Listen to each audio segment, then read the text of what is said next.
साथियों नमस्कार, मैं हूं रामबाबू पटेल तेल से। और आप जिस मंदिर को देख रहे हैं ये मंदिर है त्रिदेव मंदिर।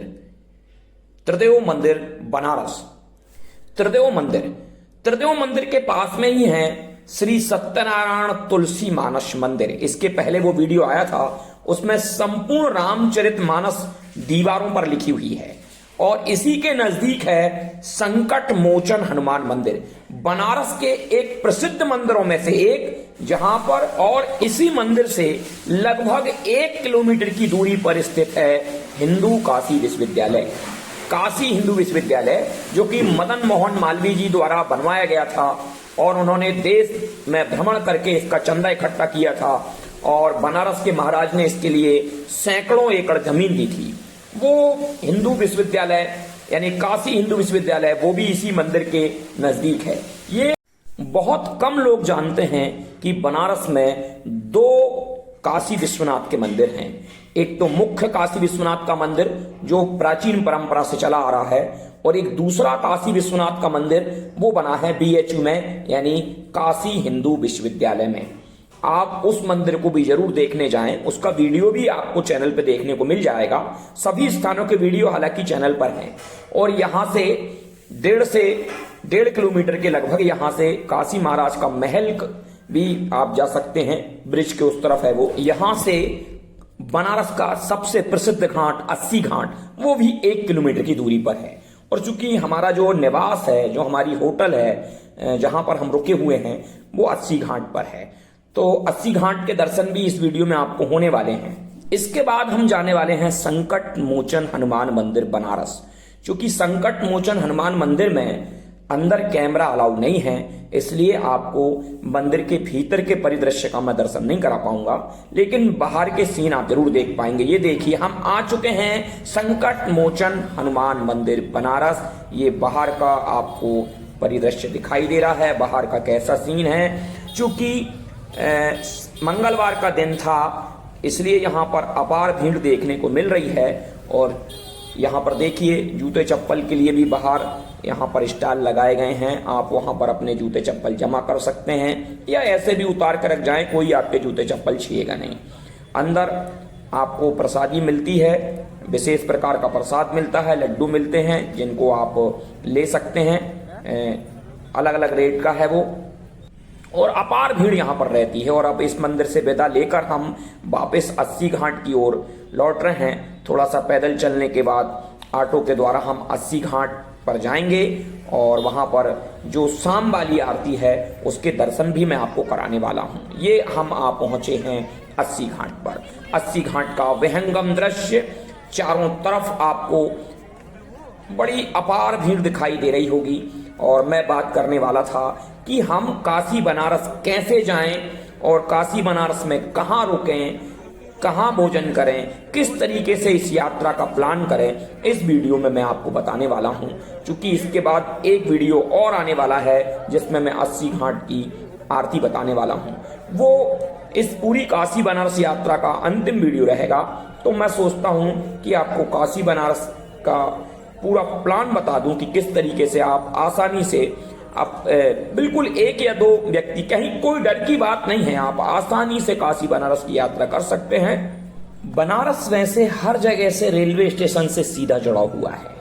आपका जो भी नजदीकी रेलवे स्टेशन आपका हो, वहां से आप देखें कि सीधी ट्रेन क्या बनारस के लिए जा रही है। जैसे मैं सुहागपुर का रहने वाला हूं, तो सुहागपुर से सीधी ट्रेन बनारस के लिए है, काशी एक्सप्रेस जिसको हम कहते हैं। तो आप अपने नज़दीकी रेलवे स्टेशन से देख लें कि आपकी नज़दीकी रेलवे स्टेशन से काशी के लिए कौन सी ट्रेन जा रही है।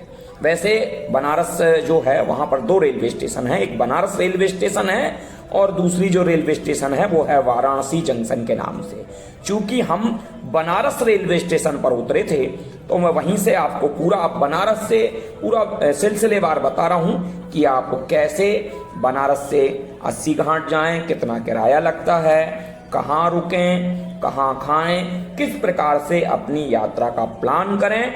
मात्र 2 दिन में आप काशी बनारस की यात्रा कर सकते हैं। तो साथियों, जैसे ही आप बनारस पहुंच जाते हैं, आप आजकल रेलवे के बहुत सारे ऐप हैं, आप उससे खुद रिजर्वेशन कर लें। चूंकि मैं तत्काल का रिजर्वेशन भी आजकल हमारे मोबाइल से हो जाता है, तो आप रिजर्वेशन कर लें। जो भी जैसा भी रिजर्वेशन करना चाहें पहले से भी देख लें कि आप कब अपनी यात्रा करना चाह रहे हैं। और बनारस जब आप पहुंचेंगे तो इस तरीके से यात्रा का प्लान करें कि जैसे कि हम सुबह सुबह 10 बजे करीब बनारस पहुंचे थे, क्योंकि उस बार की जो हमारी यात्रा थी, पहले हम अमरकंटक गए थे, एक दिन की हमारी अमरकंटक यात्रा थी।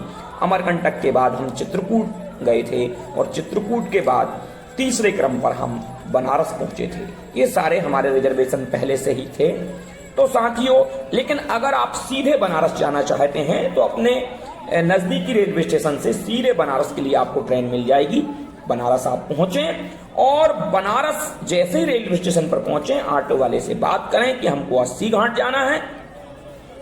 80 घाट जाने के लिए ऑटो वाला 200 रुपये कह सकता है, लेकिन चूंकि हमारी बात जिस ऑटो वाले से हुई थी वो 120 रुपये में मान गया था। हम 2 सवारी थे, मैं और मेरी श्रीमती जी, क्योंकि हम ज्यादातर यात्राएं क्या कहें, हम भारत के कोने कोने में जाते हैं, केवल 2 ही लोग रहते हैं, मैं और मेरी पत्नी।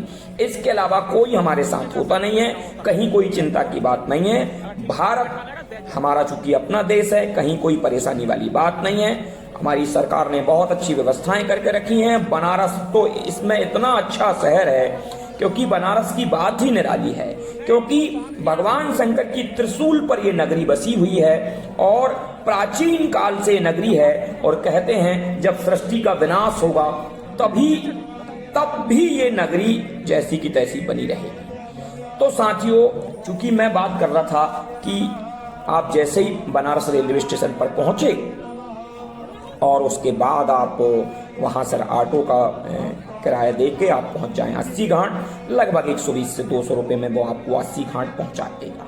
80 घाट के बिल्कुल वहीं घाट पर लाके आपको छोड़ेगा। हम यहाँ आके थोड़ी देर के लिए इसी स्थान पर बैठे थे और यहाँ आके हमने विचार किया कि अब यहाँ पर कहाँ रुकना चाहिए। श्रीमती जी को मैं यहीं बिठाल के चला गया था। जैसे कि प्रारंभिक वीडियो में आपने देखा होगा, श्रीमती जी यहीं इसी घाट पर बैठी हुई दिखाई दे रही हैं। और इसके बाद मैं यहाँ के नज़दीकी होटलों पर गया तो 2500, 3000, 4000 इस तरीके से वो बता रहे थे। लेकिन बिल्कुल इस घाट के नज़दीक भी एक होटल है, अच्छा, बहुत ही शानदार, लेकिन चूंकि वो एक सकरी सी गली में से जाना पड़ता है। बाहर बोर्ड लगा हुआ है कि रिवर व्यू करके है, होटल रिवर व्यू, आप उसमें जाएं। वहां पर मैं जाके वो पता किया तो उन्होंने बताया कि ऐसे ही बताया 1500 रुपये। हमने नॉन एसी की बात करी तो 1000 रुपये में हमको नॉन एसी मिल गया और ऊपर का रूम था। वहां से घाट का ये सीन, जहां का आप सीन देख रहे हैं, होटल से ये पूरा दृश्य आपको होटल के ऊपर से दिखाई देता है। इसलिए उस होटल का नाम रिवर व्यू है, क्योंकि यहां से पूरी गंगा नदी के दर्शन वहां से होते हैं। तो वहां पर हम रुके। 80 घाट के मंच पर प्रतिदिन सांस्कृतिक कार्यक्रम होते हैं, इसलिए यहाँ पर बहुत ही अच्छा माहौल रहता है। रोज शाम को यहाँ पर बनारस के लोग आते हैं और बनारस की आरती में सम्मिलित होते हैं। हालांकि दशाश्वमेध घाट पर भी आरती बहुत ही सुंदर आरती होती है, उसमें भी लाखों लोग जुड़ते हैं। और जिस दिन हम गए थे उस रोज तो अक्षय कुमार जी भी उस आरती में शामिल हुए थे। तो रुकने के बारे में एक स्थान और है, बहुत ही अच्छा स्थान है तिवारी लॉज। तो आप तिवारी लॉज में रुक जाएं, क्योंकि हम इसलिए नहीं रुक पाए थे क्योंकि 2-3 घंटे तक उसमें रूम खाली नहीं हो पा रहा था और हमें जल्दी थी। इसलिए मैं आपको सलाह दूंगा कि तिवारी लॉज में बढ़िया कूलर की व्यवस्था है, बहुत अच्छी बढ़िया रूम है। और जब आप 80 घाट पर जाते हैं तो वो तिवारी लॉज का बोर्ड आपको बीच रास्ते में ही दिखाई देगा, वहीं से आप गुजरते हुए आएंगे और तिवारी लॉज में आपको 600-700 रुपये के लगभग में रूम मिल जाएगा। और वो भी 80 घाट के पास में है, हालांकि घाट के नज़दीक नहीं है, कुछ कदमों की दूरी पर है। तो आप वहाँ रुकें तो बहुत सस्ते में आपको 600-700 रुपये मान के चलें कि आपको वहाँ पर रूम मिल जाएगा। वहाँ आप रुकें। उसके बाद भोजन के लिए मैंने आपको बाटी चोखा रेस्टोरेंट बताया, या काशी विश्वनाथ मंदिर के आसपास बहुत सारी होटलें हैं, आप अच्छे से तय कर लें, समझ लें, वहाँ की होटलों में खाना खाएं।